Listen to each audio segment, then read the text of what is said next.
नमस्कार दोस्तों, मेरे YouTube चैनल में आपका स्वागत है। दोस्तों, एक बहुत ही अच्छी वीडियो आपके लिए लेके आई हूँ। आप वीडियो को एंड तक देखें और वीडियो पसंद आने पर मेरे चैनल को सब्सक्राइब करें और वीडियो को लाइक और शेयर करें। टमाटर को कैसे प्रिज़र्व किया जाए। आजकल टमाटर बहुत सस्ते हो रहे हैं और ये टमाटर मैं लेके आई हूँ 10 रुपये किलो। और गर्मी भी प्रचंड पड़ रही है।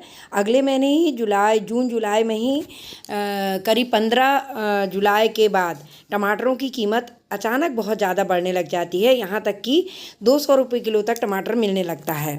मैं आपको बहुत ही सरल 2 उपाय बता रही हूँ जिससे आप 3-4 महीने के लिए आराम से टमाटर को प्रिजर्व कर सकते हैं। देखिए, मैं ये जो टमाटर लाई थी मैंने इन्हें स्लाइस में काट लिया है और उसके बाद मैं इसे ग्राइंडर में पीस लूँगी। ग्राइंडर में बारीक करने के बाद मैं इन्हें आइस ट्रे में क्यूब्स की तरह इन्हें जमा दूँगी। आराम से 3-4 महीने तक इन टमाटरों को कुछ नहीं होता है। जब भी आप इसकी सब्ज़ी बनाना चाहें 4-6 क्यूब्स निकाल के एक बाउल में डालेंगे तो फिर से प्यूरी की तरह बन जाता है। इस तरह मैंने दोनों अपनी आइस ट्रे ये टमाटर की प्यूरी से भर ली हैं। सारे क्यूब ये भर जाने के बाद और कुछ मेरे पास छोटी छोटी कटोरियाँ चटनी की थी, उनमें भी मैंने इस प्यूरी को भर लिया है। अब उसके बाद मैं इन्हें ये फ्रीज़र में रख रही हूँ। कम से कम 12 घंटे तक मैं इसे फ्रीज़र में रखूँगी। घंटे तक फ्रीज़र में रखने के बाद ये सारे क्यूब्स जो हैं आइस में बदल गए हैं। अब इन्हें हमें प्रिज़र्व करना है किसी कंटेनर में या किसी जिपर बैग में।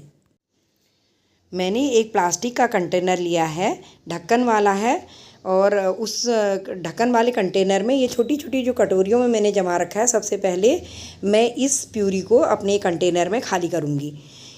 ये प्यूरी बहुत लंबे टाइम तक चल जाती है क्योंकि आइस है इसमें और कोई नुकसान नहीं देती है। आप चाहें तो इसमें जीरा और हींग वगैरह भी डाल के इसको और प्रिज़र्व कर सकते हैं। मैंने तो ये सिंपली प्रिज़र्व की है क्योंकि मैंने पिछले साल भी इस तरह से प्रिज़र्व की थी और इसका रिज़ल्ट मुझे बहुत ही अच्छा देखने को मिला। इसलिए मैंने सोचा कि इस बार इसकी एक वीडियो बना कर अपने दोस्तों के साथ मैं शेयर कर लूँ। दोनों आइस ट्रे की क्यूब्स को मैंने इस तरह पलट के पूरे अपने कंटेनर को भर लिया। कंटेनर पूरा भर जाने के बाद एक एक करके मैंने ये कंटेनर में डाल दिया और इस तरह से देखिए कितनी सॉलिड ये एकदम बन गई हैं क्यूब्स। और जब भी मुझे सब्ज़ी बनानी होगी इसमें से कुछ क्यूब्स मैं निकालूंगी बाउल में डाल के, फिर मैं डायरेक्ट इसे डाइल्यूट हो जाने के बाद सब्ज़ी में डाल दूँगी। कंटेनर में भरने के बाद मैंने इन्हें एक ढक्कन लगा के फिर से इन्हें फ्रीज़र में डाल दिया। ये तो है सबसे सरल तरीका जिसे आप किसी भी मौसम में बना सकते हैं जब भी आपको टमाटर सस्ते मिल जाएँ। और दूसरा तरीका है जो आजकल की प्रचंड गर्मी में ही काम कर सकता है। देखिए, मैंने स्लाइसेस में ये टमाटर काट लिए हैं और इन्हें एक पतले दुपट्टे से ढक के धूप में सुखा लिया है। धूप में 3-4 दिन में ही ये टमाटर एकदम सूख के बिल्कुल क्रिस्पी हो गए हैं। अब इन टमाटरों को मैं अपने मिक्सर ग्राइंडर जार में बिल्कुल बारीक पीस लूँगी।